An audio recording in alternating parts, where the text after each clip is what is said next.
ஏதோ இந்த ஓட்டு பிரியுது, யாருக்கோ ஏதோ ஒண்ணு சரியுது, மக்கள் மனதுல ஏதோ ஒரு விஷயம் பத்தி எரியுது.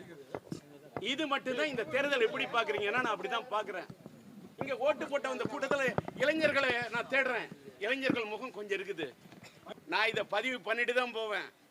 பதிவு பண்றத உங்களுக்கு வாய்ப்பு இருந்தா போடுங்க. ஏன்னா என்ன பேசினாலும் சில பேர் அதை அப்படியே போடுறீங்க, சில பேர் மாற்றி போடுறீங்க, சில பேர் சேர்த்தி போடுறீங்க, சில பேர் திரிச்சு போடுறீங்க, சில பேர் மறைச்சு போடுறீங்க, சில பேர் போடாமலே இருந்துடுறீங்க. ஆனால் போடுறவங்க போடணுங்கிறதுக்காக ஒன்றே ஒன்று சொல்கிறேன்.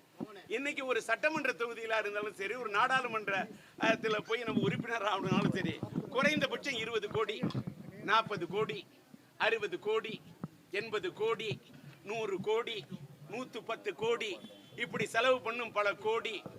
தமிழ்நாட்டோட தென் தமிழகத்தோடைய கட கோடி, அதுதான் தனுஷ்கோடி. ஏழை எளிய மக்கள் நிற்கக்கூடியது தெருக்கோடி. ஆனா பதவியில் இருக்கவங்க சில பேர் குவிச்சு வச்சிருக்கிறது பல லட்சக்கணக்கான கோடி. ஆனா என்கிட்ட எல்லாம் இருக்கிறது வெறும் தாடி.